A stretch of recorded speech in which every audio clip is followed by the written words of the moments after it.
Bueno, ¿qué tal? ¿Cómo les va? Empezamos. Con Juan íbamos a hablar sobre renta básica universal, ingreso ciudadano universal.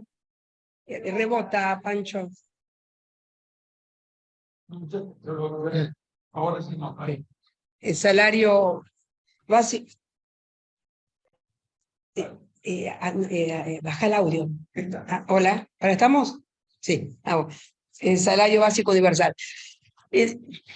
Ya seguramente algunos de ustedes ya nos han escuchado este tema, y hoy pensaba dividirlo en tres partes. Primero, un acercamiento a lo que es la renta básica.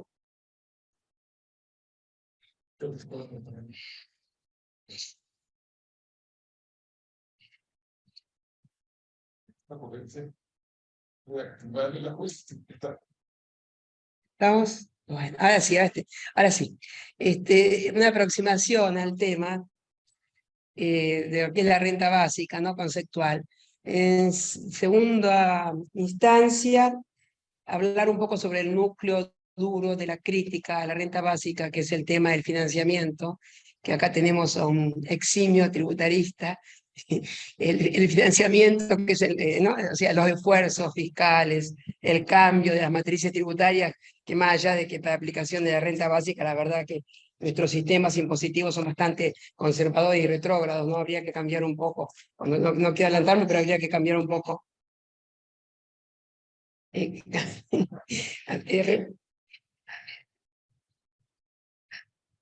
está. No, porque...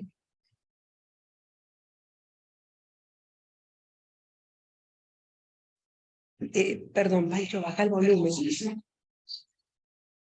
Ahora estamos. El tema es, ¿no? Sobre todo las críticas del financiamiento. Y por último, como estamos hablando sobre el tema de que esto va a ser una reforma de una constitución provincial, quizás hubiera sido más sencillo hablar de la introducción de lo que es el tema renta básica o salario básico universal en una constitución nacional, y la posibilidad o la procedencia de introducir este instituto dentro de lo que es una constitución provincial, y sobre todo ver la forma en que podemos introducirla. Por eso también podemos hablar con los constitucionalistas, y bueno, esa es alguna de las ideas que habíamos estado charlando, que podemos hacerlo sí como que la constitución provincial, una fórmula, ¿no? Que propende a implementar en forma parcial o graduar una renta básica universal. O bien porque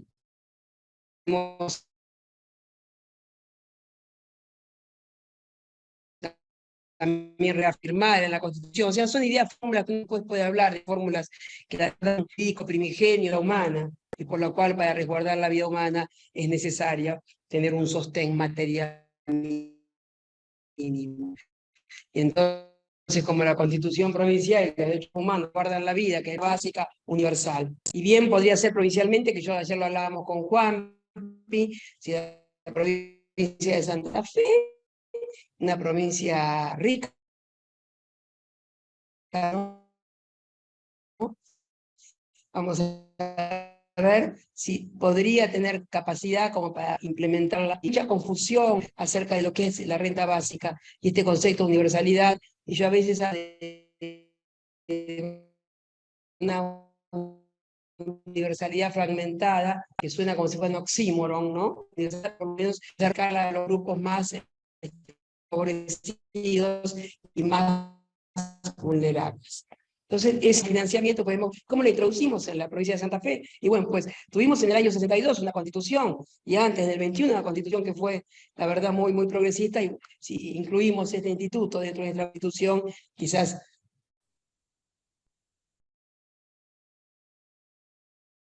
de intelectuales, ¿no? Está más que en el plano teórico, en el plano de las ideas, pero después de la pandemia, no solo que entró en agenda y se reactualizó el debate de renta básica, sino que también se estuvo hablando seriamente de su implementación. Los programas de diferentes partidos políticos la incluyen. En España, Podemos, hoy día después si hay tiempo voy a hablar del proyecto piloto que hay en Cataluña, que es sumamente interesante. En Cataluña, sumamente interesante. OIT, que siempre fue ni, porque OIT le tiene miedo a renta básica, pero yo quiero aclarar que la renta básica es un instituto que no compite con el mundo del trabajo, y siempre lo aclaro, no compite con el mundo del trabajo, no desconoce la centralidad del trabajo humano, no compite tampoco con el mundo del empleo. Y yo creo que al contrario, es un elemento que va a coadyuvar a que se genere más empleo. Y ni siquiera tampoco digo que es un elemento que va a profundizar la crisis de la sociedad salarial, porque la sociedad salarial hace tiempo que ya viene en crisis, o sea, estamos en un mundo nuevo. Y de la CEPAL también, la CEPAL realmente habla de implementarlo, y desde el último tiempo el Papa en el libro, ¿cómo es el libro? Pancho, ¿te acuerdas? Pensemos juntos un futuro mejor, que consta de 3 partes: tiempo de pensar, tiempo de elegir y tiempo de actuar. En el último título de tiempo de actuar habla de trabajo, y el Papa habla de la renta básica universal y habla de la disminución de las horas de trabajo. Y aparte ustedes ven, en todos los encuentros de la juventud que ha hecho y demás, todo el tiempo está hablando de la renta básica. Es decir, que este mundo tan complejo, indudablemente, y no solo que se está poniendo en la agenda su implementación, y acá somos gente laboralista y gente que sabemos, no les voy a contar que ya la historia del pleno empleo, yo en un tiempo decía el pleno empleo como una entelequia. A decir verdad, yo creo que ya no es una entelequia, el pleno empleo dejó de ser un posible. O sea, este mundo ya no existe más. Y tengo que aclarar que yo no sé si para mí la verdad que el pleno empleo ya sería un lugar deseable. Eso es una cuestión ya más ideológica.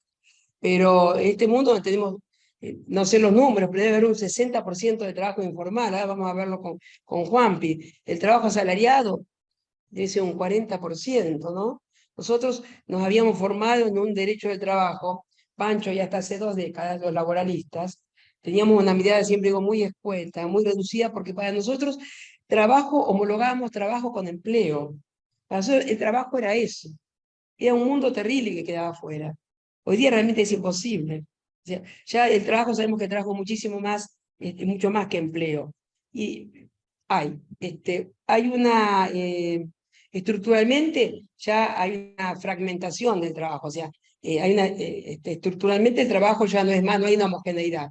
Nosotros sabemos la diferenciación estructural del trabajo. Pero no solo hay una, o sea, estructural, sino también regional en nuestro país. Ya hay diferencias regionales y diferencias sectoriales, ¿no? La heterogeneidad estructural del trabajo asalariado. Por lo cual, viendo que ya el pleno empleo es un imposible, no hace falta que le hable a ustedes de la robotización, de la tecnología, del capitalismo 4.0, de un capitalismo que muta. O sea, este capitalismo cada vez muta más rápido, no sabemos qué va a pasar, la inteligencia artificial. Entonces, bueno, este mundo donde ya no hablamos de excluidos, ya hablamos directamente de expulsados del sistema. Hay gente que tiene ya imposibilidades de incorporarse, ya hay veces que carece de capital simbólico. No hace falta, porque hay veces que uno está en núcleos de gente que no desconoce estas realidades. Estamos en un mundo de unas realidades terribles. ¿Y cómo hacemos para asegurar que el ser humano pueda vivir? Yo creo que la renta básica es un camino, y si lo habla, lo dice desde el Papa hasta la CEPAL, la OIT, y ya están hablando de distintas plataformas, es porque realmente estamos en un punto del mundo de inflexión. La renta básica es una transferencia monetaria o es un aporte, una contribución monetaria. Después Juanpi le va a comentar. Yo siempre hablaba de una transferencia monetaria, a decir verdad, este otorgamiento de esta suma de dinero puede hacerse bajo distintas herramientas y mecanismos. Pero en general yo hablaba que es una transferencia, ¿no? De dinero a todas las personas, a todos los seres humanos, a todas las personas, en forma incondicional, de carácter universal, a los efectos de darles un sustento mínimo y establecer una red de seguridad social. ¿Qué implica esto? La idea es que a cargo del Estado, a cargo del fisco, de las arcas del Estado, cada ser humano, por el solo hecho de serlo, por el solo hecho de ser persona, reciba una suma de dinero desde el nacimiento hasta que muera. Por supuesto, después se puede fragmentar, quizás los menores de edad tendrán una suma menor a quienes, a los adultos. La unidad económica social, sobre el cual va a tener el anclaje este programa de transferencia monetaria, es la unidad ser humano. Nosotros ahora todos los programas de seguridad social, ustedes saben que las unidades económicas sociales en general son la familia o los hogares, a veces ampliamos familias, núcleos de convivencia, hogar. Acá esa unidad económica es ser humano con su dignidad por el solo hecho de haber nacido persona, y bueno, es ser humano, universal para todos, desde que nacemos, desde el nacimiento hasta la tumba. El interesante es la incondicionalidad. Bueno, universal, suficiente. ¿Qué es suficiente? Bueno, eso por supuesto depende de los esfuerzos fiscales. Uno quisiera que el suficiente llegue al umbral de lo que decimos, el umbral de pobreza. ¿Cuánto está hoy día el umbral? La canasta alimentaria, no recuerdo, yo sé que una canasta familiar, que es la que para un grupo de 4 personas, con alimentación y demás, estaba 158.000 pesos. Por supuesto no. Un salario mínimo vital está a 67. Un potenciar trabajo está a la mitad, a 38. Algo, un mínimo, ¿no? Un mínimo que pueda asegurar una subsistencia mínima para los seres humanos. Eso es suficiente. Incondicional, la idea también que sea periódica y que sea cash, que sea el dinero. ¿Por qué decimos eso? Porque estamos acostumbrados a cómo organizamos nuestras vidas, ¿no? Los seres humanos nosotros en nuestro país, nos organizamos nuestra vida mensual, pagamos nuestros impuestos mensualmente, pagamos nuestros alquileres. Entonces es una idea que replique un poco la forma de vivir, que sea mensual, que sea dinero efectivo, cash, que cada quien la gaste donde quiera, ¿no? No con vales, no con vouchers.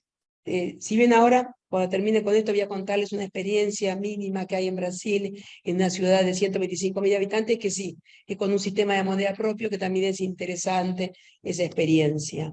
Eso es suficiente, incondicional. Sin ningún test de nada. Ustedes saben que nosotros las transferencias monetarias que existen hoy día son las que llamamos condicionadas, ¿no? Transferencias condicionadas, ¿qué implica? En general están unidas, están atadas, por ejemplo, al trabajo, al Estado, al estatus que teníamos de trabajador. Uno recibe un subsidio por desempleo porque ha sido antes trabajador, o un estado de capacidad de enfermedad, o bien muchas veces el estado de familia, ¿no? Recibimos por la cantidad de hijos menores de edad, o condicionada porque hay que cumplir con cierto plan nacional de vacunación o escolaridad. Bueno, el Estado, yo siempre digo que tiene otros dispositivos de control para eso. Es decir, que no hay que hacer ni test antes ni test posteriores. O sea, la gente no tiene que exhibir sus vulnerabilidades, que está incapacitado, que carece de recursos, por el solo hecho de ser un ser humano. Evita la discrecionalidad administrativa, yo acá siempre escribo para no olvidarme, se evita la estigmatización social, ¿no? Sobre las condiciones personales. Nosotros en nuestro país, y eso está bueno, en Argentina se han resquebrajado un poco las condicionalidades. Yo estuve viendo un poco las condicionalidades del IMB, que es el ingreso mínimo vital en España y demás, son muy condicionadas. O sea, a la gente se hace un seguimiento terrible, ¿no? Son todos esos programas de la década del 70 y 80 de reinserción en el empleo, en donde a la gente, yo siempre cuento que son unos programas que para lograr unos subsidios por desempleo o que te acompañan a reinsertarse, realmente tenían un efecto punitivista. La verdad que son unos programas terribles, porque la gente tenía que exhibir todas sus flaquezas, y quienes no podían atravesar todo este tipo de seguimientos, de obstáculos, eran considerados como rémoras sociales o como holgazanes. Y siempre cito que Gors hablaba de las sociedades esquizofrénicas, que son aquellas que no pueden, la sociedad o el Estado, que no puede generar empleo y que justamente transfiere sus responsabilidades a los más débiles de la población. Y también le recomiendo a todo el mundo, siempre que lean la película, yo a Daniel Blake de eh, británico, del director británico Ken Loach, yo Daniel Blake, es fantástica. Vos la ves, y ahí tenemos todo ya, una o dos unidades del programa de la carrera, lo aprendemos, es maravilloso. Ahí vemos que es terrible. Entonces, evitamos todo esto, te digo, así como también los costes legislativos, las costosas burocracias administrativas de implementación y de control, entre otros beneficios, costes de decisión y transacción. Es decir, se desburocratiza, se busca la accesibilidad, se propende a no generar dependencias asistenciales o clientelistas, y se trata de eliminar la maraña de programas focalizados que muchas veces se encuentran descoordinados. hay fragmentación, somos un país federal, tenemos programas nacionales, provinciales, municipales, superposición de programas. Estos test de elegibilidad, a veces queda gente afuera que tendría que estar adentro. Se elimina todo eso.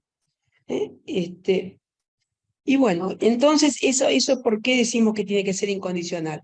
Por supuesto lo recibiría todo el mundo y después impositivamente, o sea, esto va a ser beneficioso para la gente de los percentiles de media para abajo, porque pues la idea es que se compense con los, Juan iba a decir que se compense para cuestión impositiva. Yo voy a decir mínimo, nosotros en general esto, cuando comienza esta idea de la renta básica, comienza ya por los Países Bajos, en la década del 80, finales del 70 y del 80, cuando decae el estado de bienestar, ¿no? Y cuando yo siempre les comento que el pleno empleo ya deja de ser esa realidad donde las trayectorias laborales comienzan a ser fragmentadas, inciertas, ¿no? Precarias, y entonces en los Países Bajos son sobre todo economistas y filósofos que comienzan con esta idea. Ellos en los países centrales comienzan con esta idea y ellos la justifican sabe más acá Juan que yo, en el republicanismo, ¿no? Es evitar toda corrección externa. Yo hoy día, como está la situación, la verdad que no hay que buscar grandes justificaciones, pero cuando tengo que hablarlo desde nuestra médica, a mí me gusta hablar de la perspectiva de derechos humanos, o hablar, sino también del enfoque de desarrollo humano, con los tres institutos que son el empoderamiento, la autonomía y la agencia, ¿no? Esa cosa de desarrollo humano. Y a mí también siempre me gusta citar a un mexicano, porque claro, la gente dice, ¿cómo? Recibir algo a cambio de nada. O sea, y si nunca decimos los rentistas reciben algo a cambio de nada, y que hay gente que recibe bienes que produjo las generaciones pasadas, ¿no?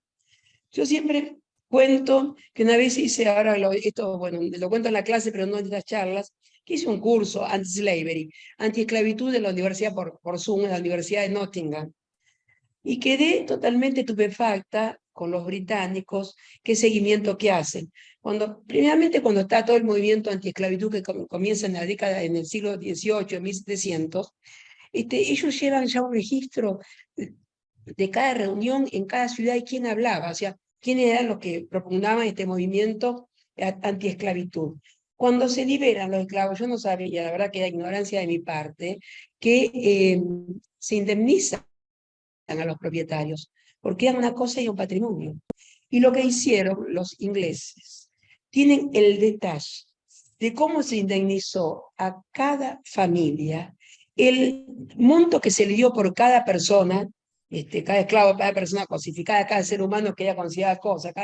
Y por ejemplo, y decía, mayor de tantos años, mujer, varón, estado, y el monto. Pero lo que han hecho los británicos con respecto a esa fortuna que se indemnizaron, hicieron el seguimiento dónde fueron a parar esos bienes, esos patrimonios, y en las actuales empresas.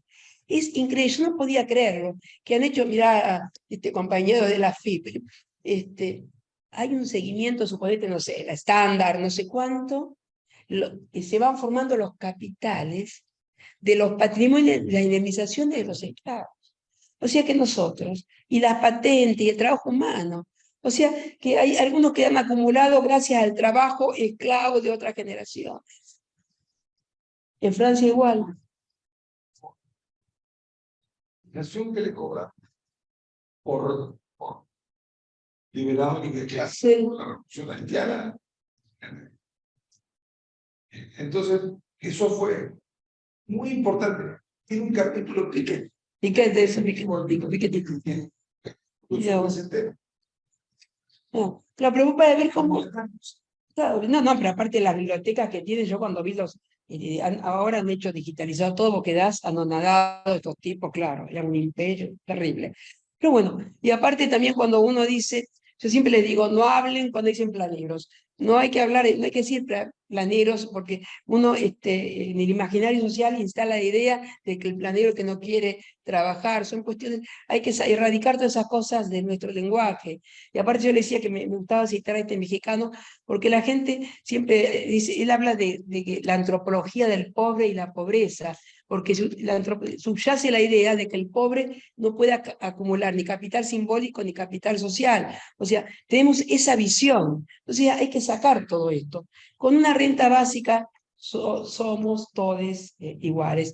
Y es más, la renta, lo que se han hecho, yo le decía, así ya lo dejo acá a Juanpi comentar, algunos, se han hecho solo algunos experimentos, experiencias piloto, no más de 200, y en grupos humanos muy, muy acotados, ¿no? En grupos humanos y a la manera siempre de lo que se hace en la industria farmacológica, ¿no? Un grupo de tratamiento y un grupo de control. Y la verdad que siempre con el grupo de control ha dado resultados magníficos. Hoy en día se está haciendo en Kenia, se hizo una zona muy pobre de la India. Se había hecho algo en Canadá que nunca se habían estudiado los resultados y después vi que un economista una década después empieza a buscar y ver los resultados. Y la verdad que los resultados son maravillosos, no solo desde el punto de vista de las personas que mejoran su calidad de vida, sino la cuestión de la salud mental, la cuestión de las estructuras familiares.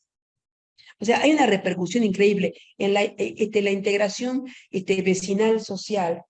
Y era justamente lo que se quería hacer en Cataluña, que desde la Generalitat de Cataluña estaba en el programa de los partidos más chicos, y se estuvo trabajando hace 2 años, de un tal Sergi Raventós, que es el hermano de Daniel Raventós. Daniel Raventós es el director y el presidente de la red Renta Básica de España, que es uno de los tipos que más tracción, un economista muy interesante, y que han hecho también la revista Sin Permiso, en versión a los tipos, son sumamente interesantes, también el grupo ATAC, tienen, y bueno, ellos estuvieron trabajando durante más de 2 años, y la idea era que la Generalitat de Barcelona iba a tomar un grupo poblacional de 5.000 personas, pero se dividía en 2 sectores. Por un lado, 2.500 al azar, ¿no? Tipo lotería de quienes fueren.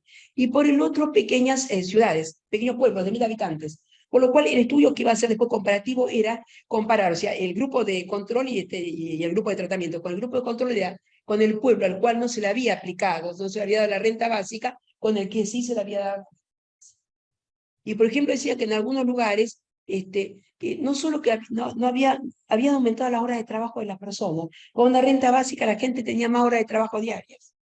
Salud mental, y aparte había hasta un impacto en los hospitales, en la salud pública, en los trabajos, o sea, en el trabajo de las trabajadoras sociales que podían encaminar hacia otros lugares.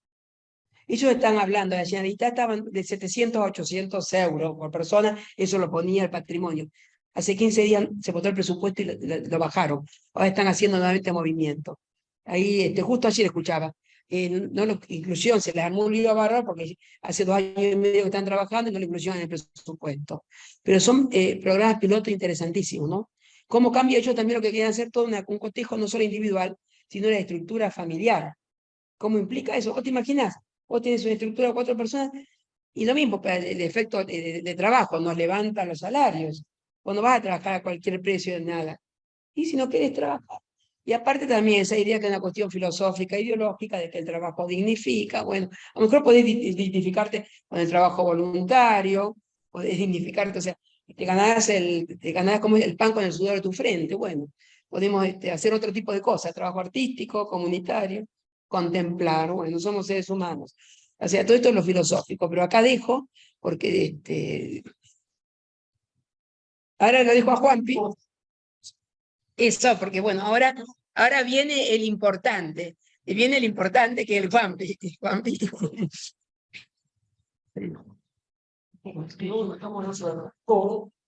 ¿Cómo lo haces?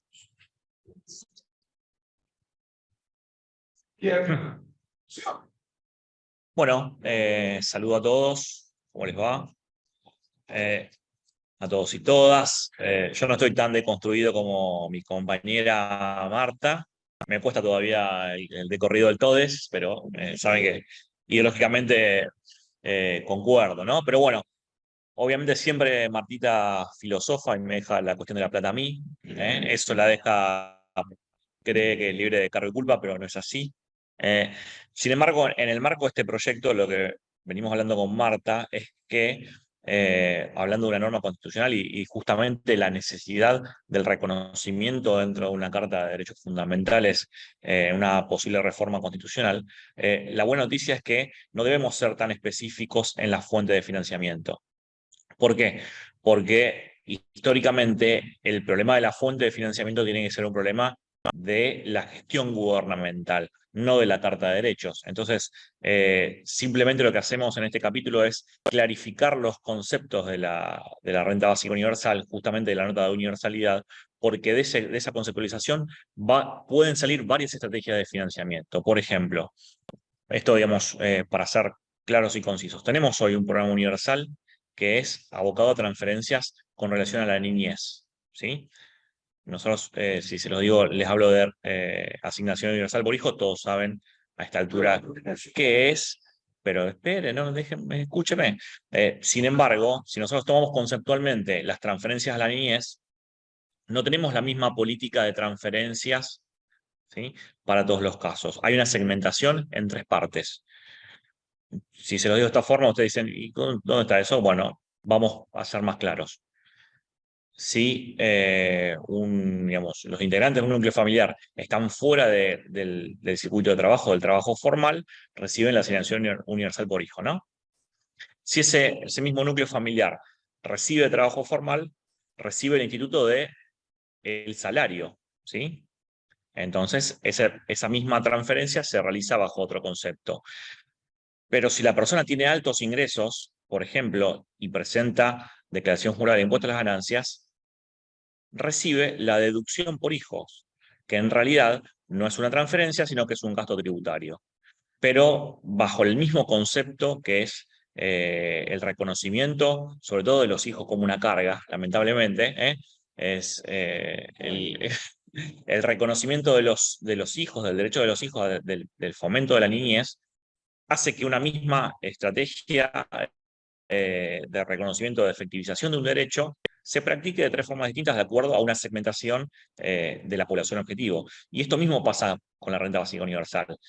Estamos hablando ayer con Marta y yo le decía, no me imagino, con todo esto que está pasando en Rosario, no me imagino una estrategia de tratamiento de desbaratamiento del crimen organizado que no tenga una solución de renta básica para esos chicos que hoy digamos, en una evolución del instituto de la esclavitud, recién veníamos hablando de la esclavitud, esta gente que está en situación de trata, tanto los chicos que son soldaditos como las chicas que son prostituidas y que sufren también y que le ponen el cuerpo a las bandas de crimen organizado, no me imagino ninguna solución que se resuelva simplemente con la gendarmería.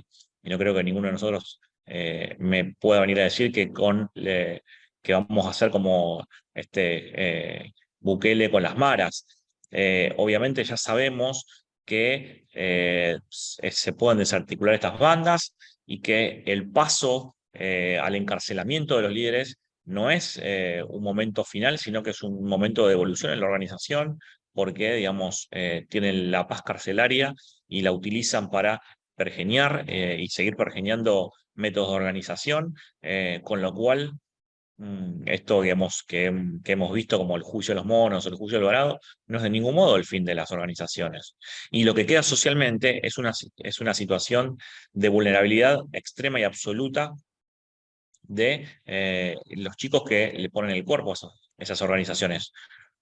Por lo cual, no se puede imaginar romper con el flagelo de estas bandas de crimen organizado sin soluciones de renta básica universal.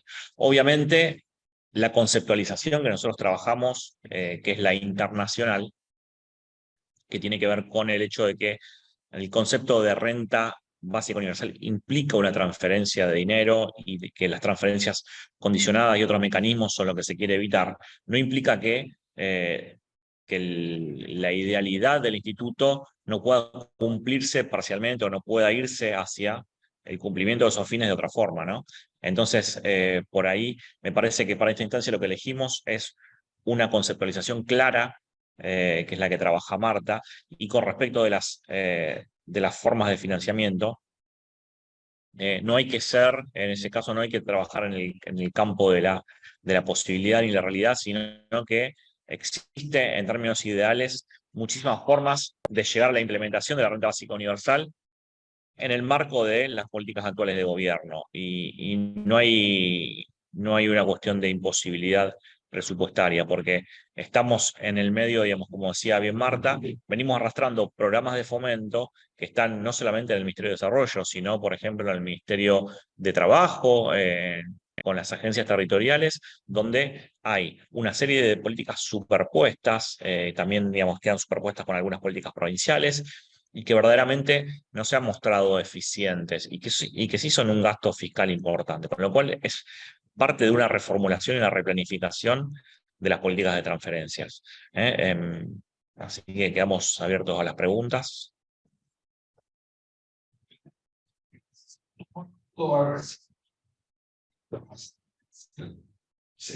Y en las jubilaciones. Son las contributivas, no. Claro, digamos, en realidad también hay confusión en eso porque quizás hay algo de desconocimiento. Cuando se implementó el sistema de AFJP, lo que nadie recuerda es que había un instituto que se llamaba la Prestación Básica Universal.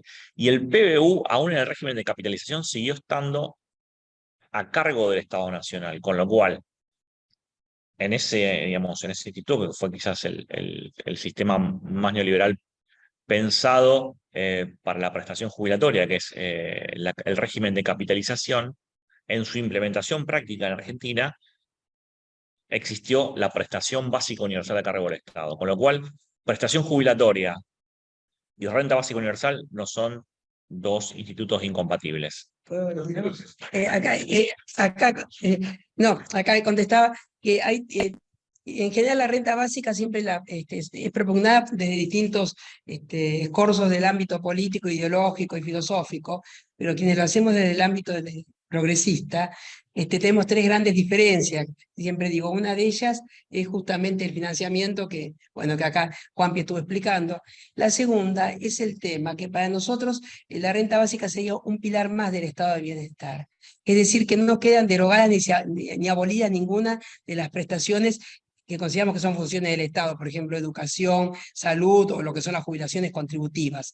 En absoluto. Justamente se confunde porque quienes vienen de los sectores que propongan una renta básica, los sectores de derecha lo que quieren hacer es arrasar con todo tipo de prestaciones. Para nada, acá lo que se eliminarían serían los subsidios a las transferencias monetarias condicionadas, como por ejemplo los subsidios por desempleo o de discapacidad y demás, todo lo que no es no contributivo, pero no hace una jubilación que es contributiva.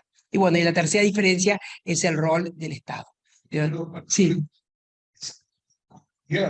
Claro, por supuesto. Vos cobrás tu jubilación, vos cobrás tu salario, esto lo cobrás por ser persona independientemente de cualquier situación, extum, o sea, antes o después, independientemente de lo que fuere. Lo cobra todo el mundo. Por supuesto, decimos los percentiles para más arriba, como hoy contaba Juanpi, puede haber una especie de compensación o doble vía, pero no se aniquila ni se anula ningún otro tipo de prestación del Estado.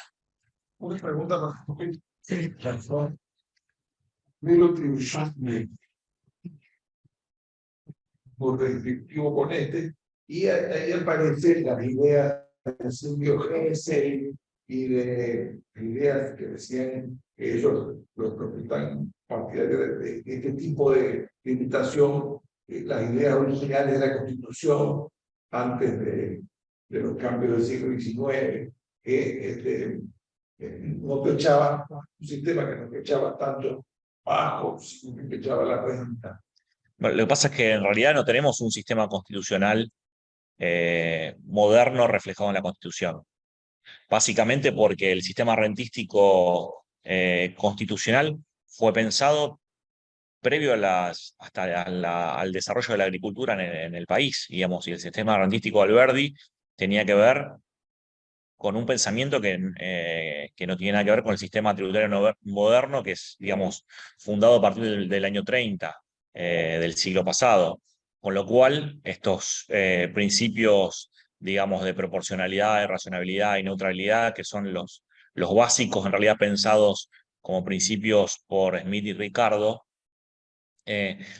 tuvieron un reflejo en un país que se imaginaba con una alta renta fruto del comercio exterior. Por eso los derechos de aduana eran más importantes y los derechos patrimoniales, los tributos patrimoniales ni siquiera estaban concebidos en la Constitución, no están mencionados. Se habla de la renta de correo, los derechos de exportación, el artículo 4, pero no se habla de ingresos tributarios sobre sobre el patrimonio ni sobre la renta.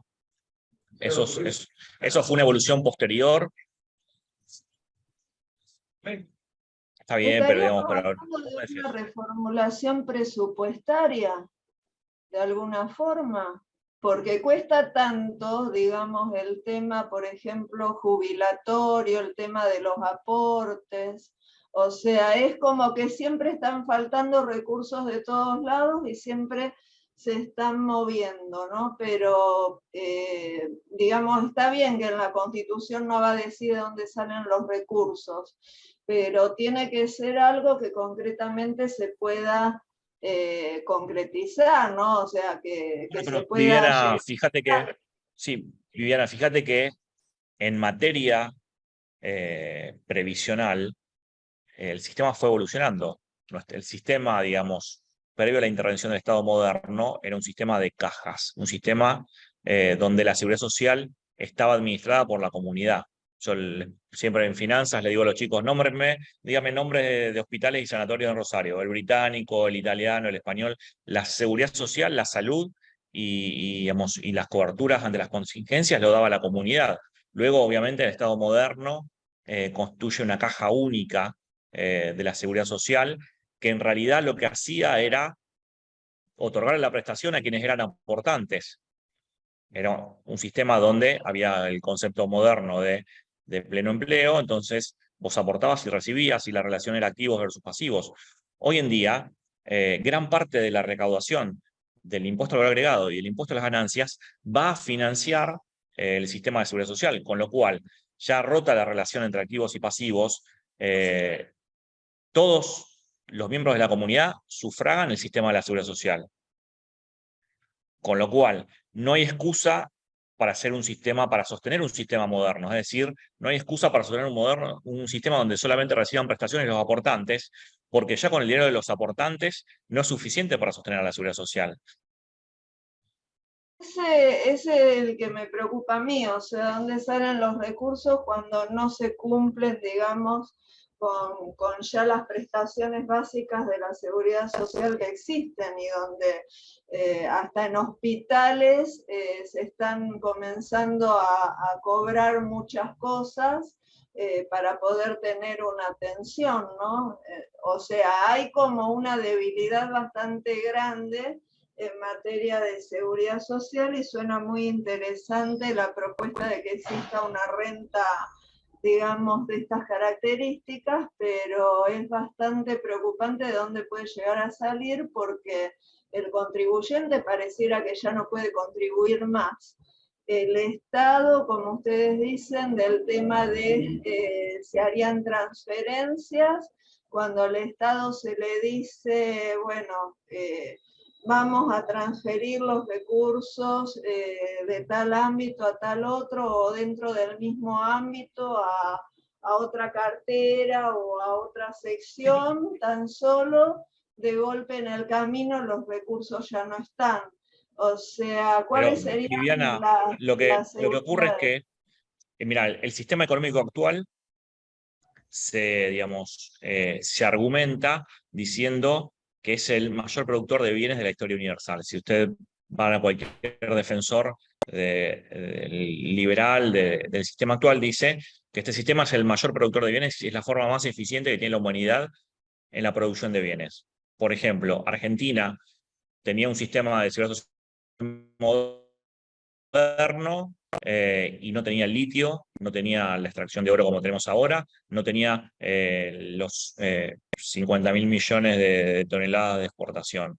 Entonces, no hay un problema de escasez en la productividad. Justamente hay un problema de reacomodamiento de los sistemas, obviamente fiscales, porque seguimos con un modelo que es el del Consenso de Washington, con una universalización del IVA y con una fuerte alícuota de los impuestos directos y una baja tributación sobre los patrimonios, los bienes personales inexistentes, un impuesto sobre los bienes personales inexistentes, un impuesto a la renta, a la ganancia mínima presunta inexistente, y digamos, una vaga estrategia entre el gravamen de la renta en las empresas y en las personas.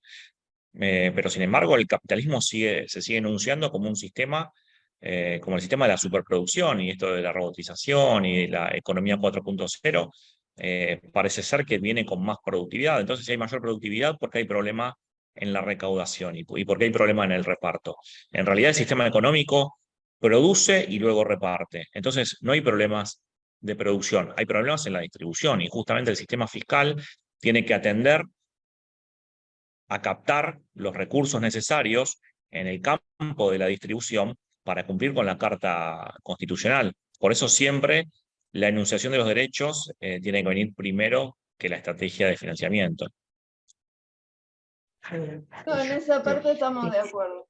En esa Es parte que cada vez estamos de hay acuerdo. más Lo que a mí me concentración. preocupa es, digamos, la formalización del tema en virtud de los recursos existentes, que sí, hay veces que sí los hay, pero al pueblo no llegan. Ese es el tema, ¿no? Es necesario una serie de tramitaciones que están fuera del alcance, el conocimiento y la paciencia de varios, ¿no? Entonces, como que la gente se está orientando hacia algunos otros lugares, ¿no? Pero estaría bueno. Perdón que los Bueno, interrumpa. Silvana sí. hizo una pregunta en el chat y Francisco tiene la mano levantada. Francisco, No, la pregunta de Silvana, ¿cuál es? Ah, la que Silvana, ¿querés comentó, sí. desmutearte? ¿Querés desmutearte y hacerla? Me parece que es la que contestaba y otra. Ya la contesté hoy. Hay otra. Bueno. Yo vi una. Sí, Por favor. si quieren se las leo, si no, sí, si querés desmuteate y hacela tu pregunta. Acá las leo yo. Tema de Ahí seguridad. La asignación por hijo se carga, se paga si cumple requisitos como la vacunación, acreditación de escolaridad. Eso es considerado. Eso es considerado. Sí, claro, sí, por supuesto. Por eso yo decía que para renta básica no te piden, no es condicional, porque el Estado tiene otro tipo de dispositivos de control, porque es todo obligatorio y tiene otros tipos de dispositivos. O sea que la renta no son dos caminos diferentes. Por supuesto que el Estado tiene que controlar todo eso. Sí. ¿Qué más? A ver, te estoy bajando. No, es eso. Es esa. Y después Francisco tenía la mano levantada. No sé si era para una pregunta. Sí. No soy yo el Francisco. Vos, bueno, yo me lo No, explico, Francisco Juan. hijo. Hola. Al ámbito provincial, ¿cómo se limitaría? Y bueno, eso. Buenas. Primeramente que, digamos, que justamente por cambio constitucional, las provincias administran y tienen la renta de los recursos naturales. En el caso de la provincia de Santa Fe, me parece que en estos días, anoche se cortó la luz en mi casa y dormimos como cuando éramos chicos con una toalla fría en el pecho. Hay algo que no nos pueden negar, que los quintales de rendimiento en los campos no son el fruto de una propiedad intrínseca del tenedor. O sea, que el derecho de la propiedad no hace crecer las plantas. Lo que hace crecer las plantas es la humedad. Y la humedad es propia del territorio y de la soberanía del país. Entonces, me parece que hay que dar una discusión seria acerca de los recursos naturales y una discusión seria acerca del financiamiento del Estado. En esta provincia que participa fuertemente en el PBI de la producción nacional, me parece bastante duro ver la realidad que hay en los barrios de la ciudad de Rosario y que sobre todo la humedad, que es la capacidad fundamental del rendimiento de nuestros campos, no puede estar asociada directamente a un papel como es la nuda propiedad. de un campo. Entonces, eso está por rediscutirse y obviamente nosotros estamos hablando en el marco de una reforma constitucional y las cartas de derechos, obviamente por los pactos preexistentes de nuestra Constitución, pueden ser declarados e impulsados en el ámbito provincial. Eso no quita que le neguemos en otro ámbito, en otra jurisdicción, ese fundamento, sino que simplemente Santa Fe tiene soberanía suficiente como para enunciar un derecho y hacerlo valer, obviamente, en el marco de su sistema rentístico. Dale. Sí, y quizás, mi pregunta- Francisco, lo que decías, yo siempre hablaba como un derecho de ciudadanía o como un derecho humano, pero indudablemente es como un derecho de ciudadanía que tiene que estar, esto sí, va a tener que estar anudado a lo que puede ser la residencia. En general, en los distintos lugares donde se está aplicando, por supuesto, eso tiene que desarrollarse por ley, puede ser un desarrollo de ley que te exijan residencias mínimas, si no vamos a tener muchos cordobeses y entrerrianos viviendo en la provincia de Santa Fe. Pero estas son las formas en que tiene que implementarse. Y en algunos lugares te exigen, bueno, no sé cuánto te exigen para darte la ciudadanía. ¿Cuánto se exige? ¿Quién está acá? ¿Hay 2 alguien que años, 2 sabe? años. 2 2 años. años. Bueno, 2 años. Te pueden exigir quizás, o sea, eso sería como se reglamenta, ¿no? Pero va, en general, se habla de un derecho de ciudadanía. Yo no quiero acá adentrarme en lo que es el concepto de ciudadanía, ese concepto tripartito de Marshall de la década del 60, que yo también estuve pensando bastante en esto, o sea, hablarlo como un derecho de ciudadanía, poner directamente un derecho humano, porque tiene que estar, eso también tiene que estar anudado a las leyes locales, al principio de residencia, pero bueno, son todos temas a desarrollar y como decía Juanpi, es una enunciación de derechos y después eso las leyes lo van desarrollando. Sí, claro, yo me refería a que la enunciación del derecho tiene que tener un destinatario, pueden ser los residentes o los nacidos, si son los nacidos podrían residir en otro lado, o sea, tendría que haber una Por enunciación eso, mínima claro, del destinatario.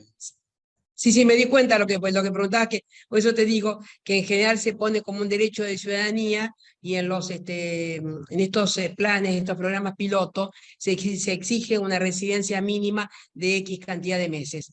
O sea, se exigen algunos requisitos.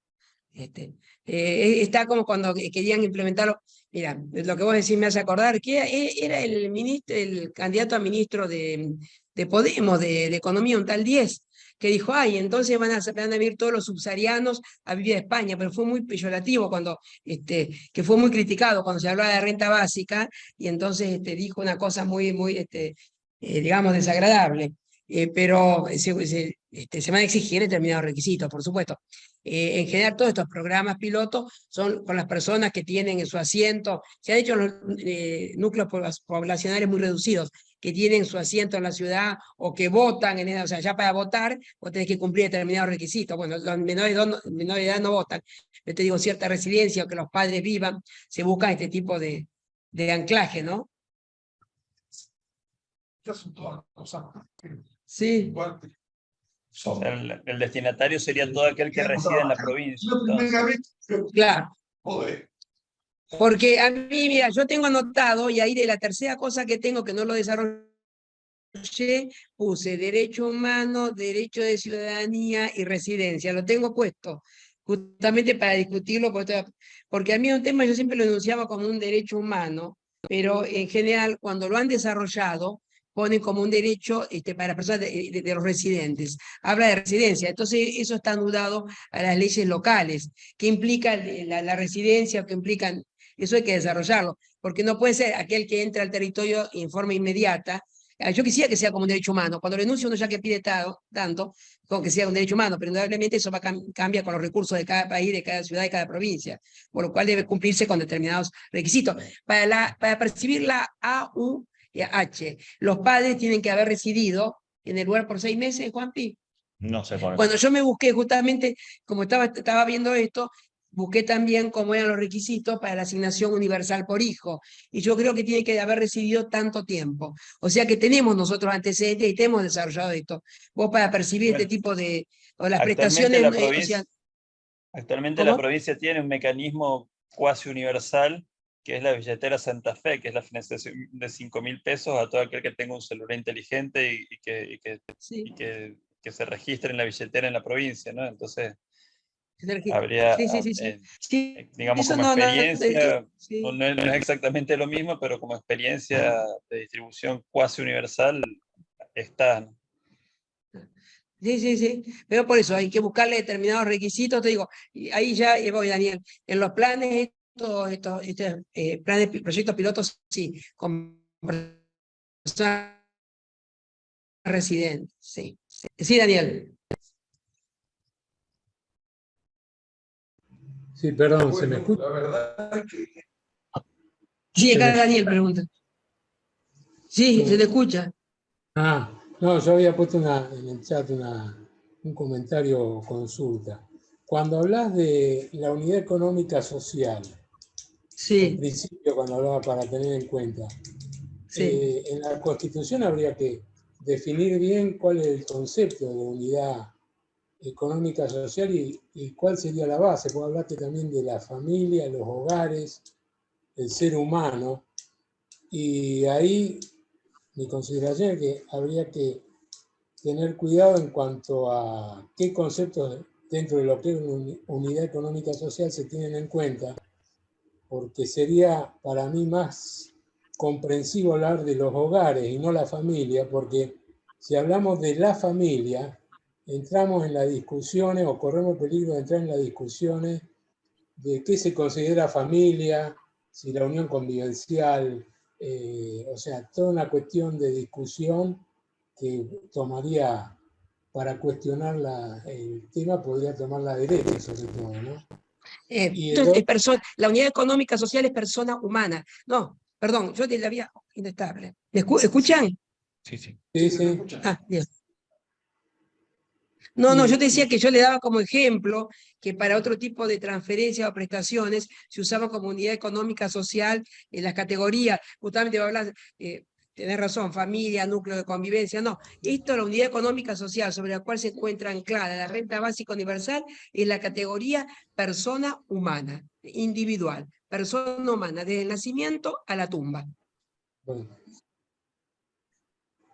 eso es importante lo que decís. Si se toma en cuenta la persona humana, el ser humano, desde no dejar quiso para que se entre en la discusión que puede llegar a afectar después el tema del aborto. O sea, ¿Qué más para decís? que no se entre en discusión desde cuándo se considera persona humana. Por eso yo me refiero mucho le tengo temor a las definiciones. O sea, ser muy preciso en las definiciones a tener en cuenta. No sé si me lo explico.